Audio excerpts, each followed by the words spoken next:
hi, everybody. Don't worry, we won't take the full half hour. I know you guys want to all break for lunch, but it is going to be a fun one. I'm Maryann Zuarino. I'm from DIRECTV. I have a very unique background with a lot of different media platforms, and our theme today is really about experimenting and trying new ideas, taking the risk to see the reward. And you'll hear from Jason on a couple of the things that Diageo has done and really has leaned into. In a couple of campaigns that he has done. But Jason, do you want to introduce yourself first before we get started? Sure. Well, thank you, Maryann, for taking some time to do this with me. I appreciate that. It's really good to see all of you. Thanks for coming in and spending some time with us. So my name is Jason Acker. It's good to see some familiar faces around the room. I've been at Diageo now for going on 11 years. I oversee a team we call Connections. Essentially, it's my job to make sure that consumers see our great brands in the places where we can find the most attention. I oversee media and digital, consumer data team, and a measurement team as well. So all of it just to make sure that we're putting our brands in front of the right places, but also understanding how they're reacting to it and how it's actually driving our business. And Jason and I have definitely seen a lot of evolution of media too. We met each other way back when digital, we were like one of the OGs with a couple of you in here. And we're like, wow, what a change from then. But glad we're still working together. Yeah. Glad we leaned into the change and hopefully learn a lot more together in the future, as everybody else says. So Diageo has a lot of great historical brands. Many brands that we all love, whether it's Johnny Walker, Crown Royal, Don Julio, Smirnoff. How do you take, that long-term campaign and really understand not only the big effects, but also some of the short-term sales that you need to hit as well, the day-to-day awareness that is so important to your brands? Yeah, thanks. I don't know that we see a difference in the campaign that's designed to drive massive brand equity for the long term and short term sales. I mean, we're all working on a lot of different types of businesses, and there's a lot of pressure on us more and more the past couple of years to make sure that we're driving those short term sales. But we have to remember they're all representing great historic brands, so you have to continue to build on that. So, for example, very recently we were able to pull off something at the Oscars where we did an in-show integration. We were able to do a toast with Don Julio, followed by a spot, and it's really, really big. But we never lost sight of the fact that yes, that's continuing to build on the equity of that brand. But it was always important for us not to lose sight of being able to drive short-term transactions around that, whether it's capturing data, whether it's capturing interest in the new product that we launched, and continuing to sort of track that trajectory coming out of that big event. So there's always a little bit of both. Every impression that we deliver, especially digitally, gives the consumer an opportunity to either make a purchase on their terms, whether it's online or find a brick and mortar near them, allow us to provide them with a value, so they provide us back with some information so we can continue to work with them and give them value for the long term, or just essentially find more information from us when they want. It sounds like the data piece was really important. And yeah. Can you talk a little bit more about the data side of the house too, and how you collected it, and then how you optimize, but then also how basically you create your audiences to put the right ad in front of the right people? Yeah. Well, so for that particular event, there was a data collection piece. So we essentially launched a new product there. We launched a Don Julio 1942 mini bottle, which wasn't actually readily available at that moment when we put it on air on the Oscars, but it created a ton of demand for that. So what we made sure to do is that when people landed on our properties, we were able to collect that information, and now we've collected a lot of leads, and we'll be able to recontact all of those consumers and let them know when it's available. So that's an example of where we're providing value back and collecting first-party data. But on top of that, we're working with multiple data sets, whether it's our own or whether it's from our partners, we're second or third-party data sets. rely very heavily on sort of the cross section of commerce data, location data, and we find that to be extremely valuable in triangulating the behaviors that those consumers have and where they're actually standing or heading to make sure that we're providing a message to them that's most relevant at that moment. So, yeah, more important than ever. More important than ever, yeah. Yeah. So speaking of the Oscars, yes, very cool event. I'm sure many of you have heard of it. Congratulations on all that success with it. But I think everybody would love to know, how it all came about. How hard was it? Share your growing pains with us. Yeah, look, I think, as I said at the beginning, we're always chasing attention. And I think we see a lot of value in live events and where there's just a lot of eyeballs at once. It's becoming harder and harder to reach consumers through traditional means of media, right? So I think there's still value to the 30-second spot, the 15-second spot. However, when we could sort of support that with cultural events like the Oscars, we want to make sure we take advantage of that. So Diageo and our brands have been able to build relationships with the Academy and Jimmy Kimmel for years. And we sort of had this opportunity this year where Jimmy was back hosting.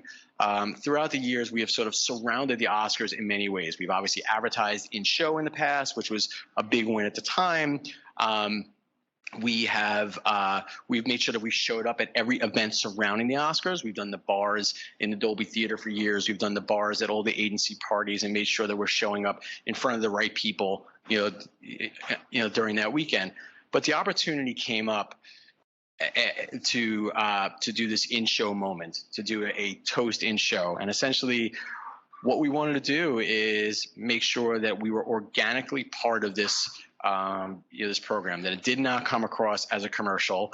And we wanted to do a toast. We wanted to do a toast because what moment is bigger for the people in that audience than the Oscars and winning an Academy Award. So we decided that we wanted to do a toast with all of the celebrities down in the lower area, in the orchestra section of the theater. And because we have such trust in the Academy and Jimmy Kimmel, and they have such trust in us, we've been building this relationship for 15 plus years now, that they were open to allowing us in the show. So if you did catch it, Jimmy and Guillermo made a toast to Coleman Domingo, who was nominated for his first Oscar this year, who is also someone that Diageo has worked with in the past. And we essentially trusted them to do the right thing. This is not something you necessarily planned for, and it was pulled off brilliantly. I thought it felt very organic to the programming itself. And on top of that, we worked with Guillermo to show up on the red carpet with Don Julio, and it was very funny, and just felt like Don Julio was just part of every major moment there.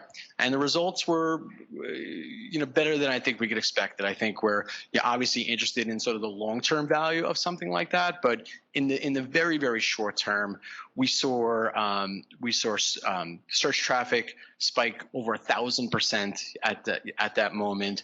We saw billions of earned media impressions coming out of that moment, and I think nearly 100% of the commentary that we were seeing online was positive. So we felt really good about this moment that we were able to pull off with our partners at the Oscars. I think also being able to stack that moment in the show, followed by a 5-second billboard, and being able to run our 60-second spot. And there's very few places you want to run a 60, right? It's something like that, or the Super Bowl. It worked really, really well, and it didn't feel like it was super intrusive to the show. So it sounds like it all went very smoothly. Was it different when it was completed from when you were first starting to brainstorm it, or did it all work together? What are some things that you would do differently now, I guess? I think I would like some more time. I mean, I think while it takes 15 years to get to that moment, it takes you know, you only get a couple of weeks to pull something like that off. I think, you know, you learn from the experience of what you want to make sure you get set up on the front end in planning that. But I think also one of the things that people should consider when planning a moment like that is make sure that you're set up the right way on the back end for everything you want to measure. You want to make sure that you're capturing all the data you possibly can, like really take advantage of that moment because it's as big as it gets. So just make sure you check off all those boxes on that front as well. You become hyper focused on getting that moment done. Just make sure you're thinking about just capturing everything on the back end. So very memorable, which is great. Yeah. Do you think we'll see some more of Oscars and Diageo in the future? I think you'll see us continuing to chase where the attention is. I think you know, award shows certainly seem to have attention. We were lucky enough to be involved in the Grammys this year with Ciroc on the red carpet and thought that went well. But look, I mean, you'll see that, you know, we're invested in sports as well. We're an NFL sponsor, so I think you'll continue to see us getting involved where eyeballs are and where people are really spending their time and actually really interested. So we'll lean in and we'll try and make sure that we are fitting into the content in our program in a very organic way. And just learning each time. And just learning, yeah. There's a ton for us to learn. I mean, these are, you know, I was at a conference last week, Maryann. We're both at a conference last week. I see a few of you that I saw last week in Miami, and I heard Gary Vee talking about how he feels like this is like we're kind of going back to like 1950s advertising, where you'll see more brand integrations in content. And I think with the amount of content that you're seeing in streaming and a lot of live content coming into streaming, I think he's right. That actually opens up a lot of opportunities for all of us to be involved in live content. So I would, you know, I'm thinking about that. Like, where else can we sort of play in you know, these cultural moments? So yeah, so live obviously does very well for these big events, and like, but not every day there's an Oscar or a Super Bowl or, you know, the Academy Awards type of thing. Yeah. So how do you think about like short-term awareness, short-term results versus just like the big events? How do you keep it going? Yeah, look, I mean, I think you have to have your foundational media in place. You want to make sure that you're checking all the boxes and driving reach, using as much of the right data that you can get your hands on to reach as many of the right people. I think, you know, I'm very lucky that I work for a company that has made the investment in the measurement to understand what's working and what's not working, and, you know, and understand the business that's being driven from our media.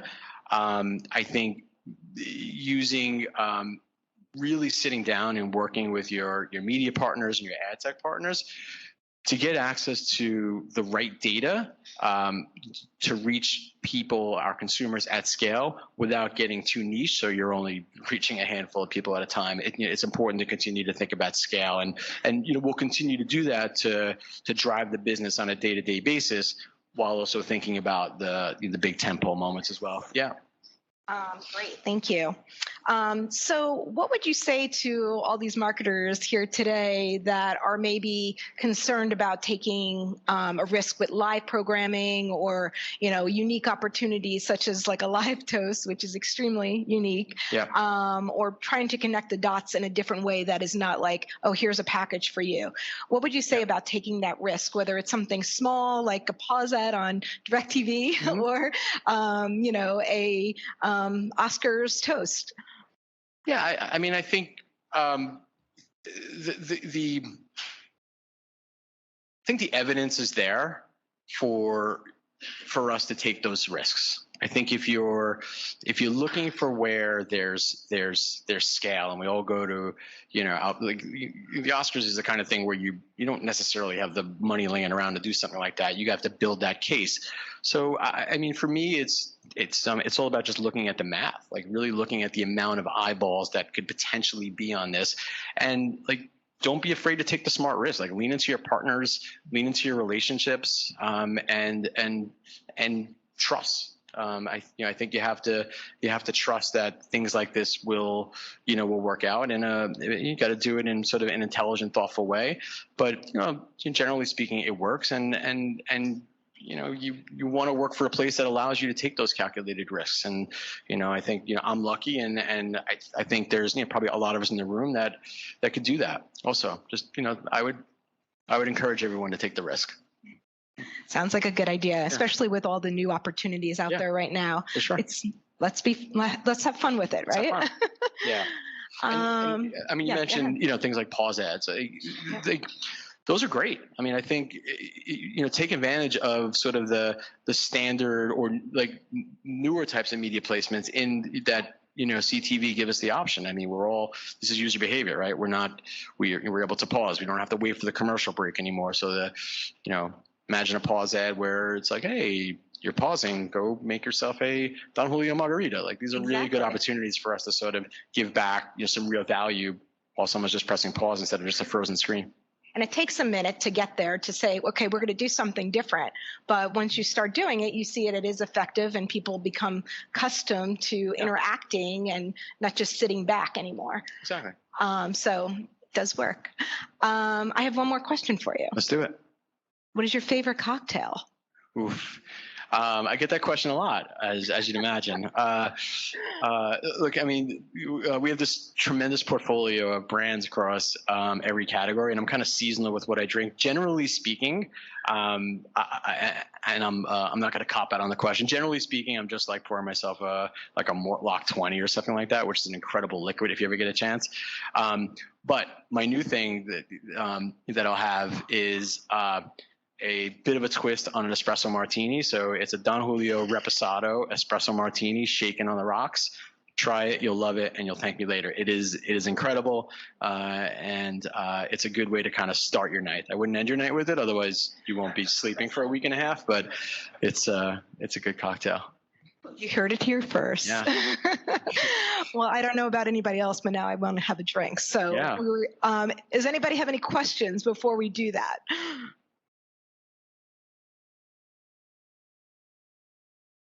I've said it all. Oh, wait, Kristen has one. I know Kristen.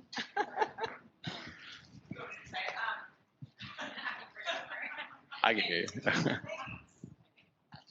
Hi, thanks for pumping up a pause ad. We appreciate it. Anyway, but I know there's a lot of fragmentation in the marketplace, and it seems like you guys are working to cover your ground, right? With like small moments, big moments. And there's so many new products that are coming out. Where do you see yourself moving in the next few years? Or is there anything you guys are really looking to experiment and test on? From sort of an advertising media perspective? Yes, absolutely. Yeah, I mean, there's so many things. Look, I mean, I could sit here and talk about all the things that you've probably heard all day here around use of AI and personalization. You all know that. I think at the end of the day, what we all need to do is just make our brands popular, because that's what traditional branding is: make our brands popular. So, I think we're going to lean into all those tools such as personalization and AI. I saw a great stat also at Possible, something like 125% digital impact that advertisers are seeing from the use of AI and personalization. So that's really interesting. But for me, it's all about just continuing to drive scale, use the right data sets, make sure we're doing it in a brand safe and suitable way, and protect the reputation of our brands, and continue to measure. Like, make sure that wherever you're working, you're investing in your measurement. Never lose sight of that, and because that measurement will allow you to go back to your partners and have very honest conversations about what you're doing with those partners to drive that business on really an everyday basis. I love it. Always learning. Anybody else? All right. Thank you very much. Thank you, Jason. Congratulations on all this success. Thank you.